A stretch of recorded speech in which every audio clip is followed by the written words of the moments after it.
رمضان المبارک کی عظمت کے متعلق حضور سرور دو عالم حبیب کبریا جناب محمد رسول اللہ صلی اللہ علیہ وآلہ وسلم نے ارشاد فرمایا، میری امت کے روزے داروں پر حق تعالیٰ نے اپنی شان کریمی کے ساتھ ایسے 5 خصوصیات کے ساتھ انعام عطا فرمائے جو پچھلی امتوں میں کسی کو بھی نہیں عطا ہوئے۔ فرمایا پہلا انعام یہ ہے کہ روزے دار کے منہ کی بو اللہ کے نزدیک مشک سے زیادہ پسندیدہ ہے۔ دوم فرمایا روزے دار کے لیے سمندر کی مچھلیاں استغفار کرتی ہیں۔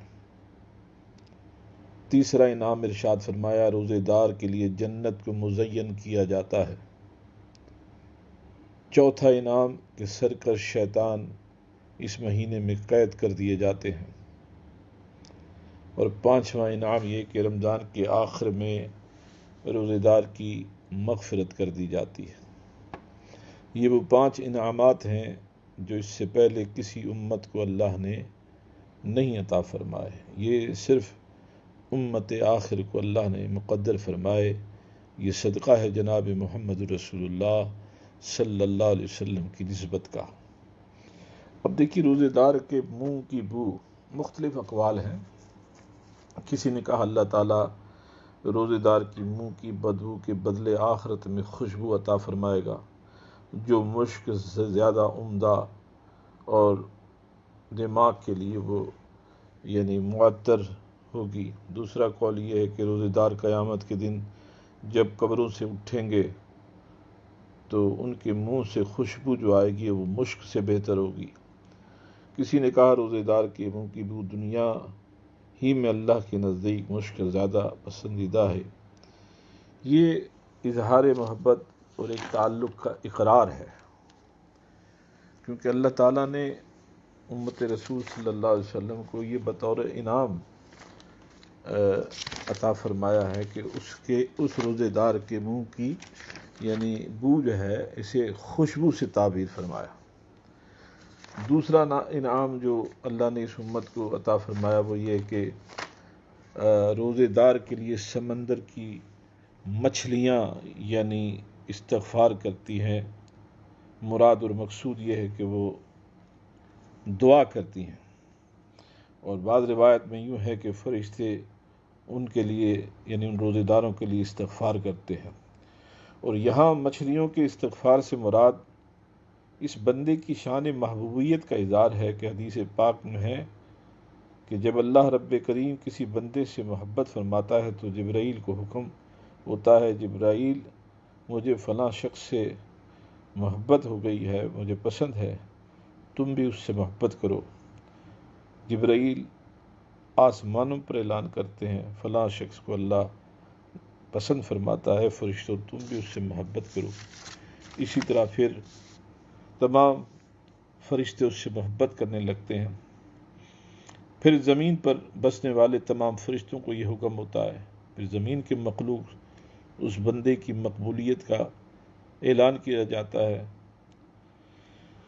قاعدہ یہ ہے کہ کسی بھی شخص کی محبت اس کے قریب رہنے والے اور جاننے والوں کو بھی ہوتی ہے، مگر جس سے خالق محبت کرے وہ اتنی عام ہوتی ہے کہ جانور بھی اس سے محبت کرنے لگتے ہیں۔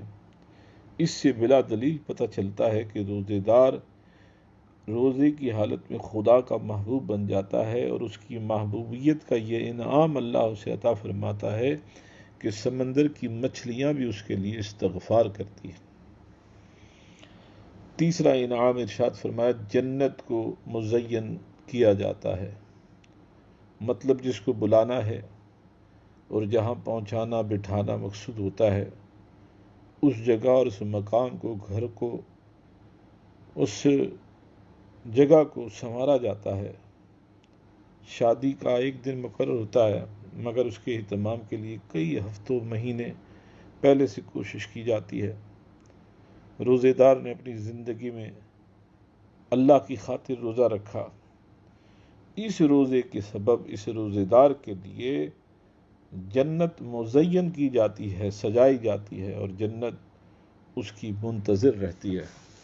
یعنی یہ روزے کا انعام کس قدر ہے اللہ تعالیٰ نے اس امت کو عطا فرمایا۔ چوتھا انعام ارشاد فرمایا، سرکش شیطان قید ہو جاتے ہیں۔ یہ بھی روزے داروں کے لیے انعام ہے۔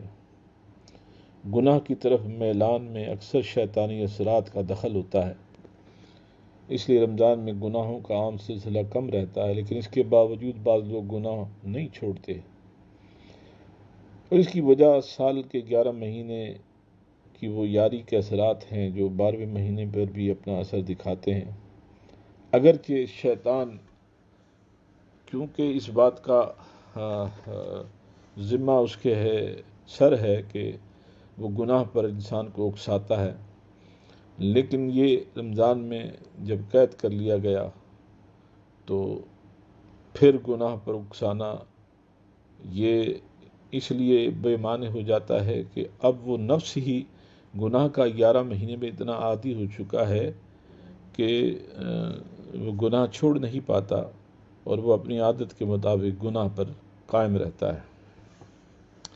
رسول کریم صلی اللہ علیہ وآلہ وسلم کا ارشاد ہے، جب آدمی گناہ کرتا ہے تو اس کے قلب پر، دل پر ایک سیاہ نقطہ لگ جاتا ہے۔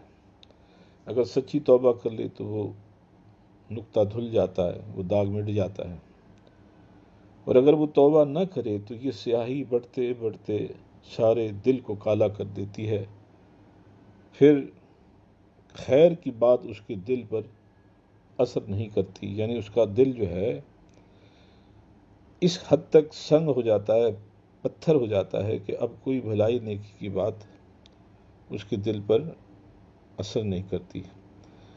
اس وجہ سے جو لوگ گناہ کو عادت بنا لیتے ہیں، نہیں چھوڑ پاتے، اور کبھی چھوڑنے کی آرزو بھی دل میں نہیں رکھتے، تو پھر ایک وقت ایسا آتا ہے کہ وہ گناہ کو گناہ ہی نہیں سمجھتے، اور وہ گناہ پر اس قدر اپنے آپ کو پابند کر لیتے ہیں کہ انہیں چھوڑنا بھی چاہیں تو وہ نہیں چھوڑ پاتے۔ اللہ تعالیٰ ایسے حالات سے اور ایسی عادتوں سے ہم سب کو محفوظ فرمائے۔ وہ جو دل اکثر گناہوں کی طرف ہی متوجہ رہتے ہیں اور گناہ کے عادی ہو جاتے ہیں، پھر انہیں جو گناہ کرنا بھی ہوتا ہے تو وہ بلا تکلف، بلا جھجک کرتے ہیں، کیونکہ یہ ان کی عادت میں سرایت کر گیا ہے، وہ عادی ہو چکے ہیں۔ اس لیے ایسا گناہ گار پھر بلا تردد بھی گناہ کرتا ہے۔ اس کی مثال ایسی ہے کہ ایک آدمی شرابی ہے، وہ شراب کا عادی ہے، اس کو آپ سود کھانے کو کہیں وہ نفرت کرے گا، حالانکہ وہ معصیت میں دونوں برابر ہیں۔ بس اسی طرح غیر رمضان میں جن گناہوں کی عادت ہو وہ رمضان میں بھی خود کرتے رہتے ہیں، شیطان کی ضرورت نہیں پڑتی۔ البتہ تجربہ یہ ہے کہ غیر رمضان میں کسی نیکی کا کام کے لیے جتنا زور لگانا پڑتا ہے، رمضان مبارک کی برکت میں معمولی سی کوشش سے وہ نیکی آسان ہو جاتی ہے۔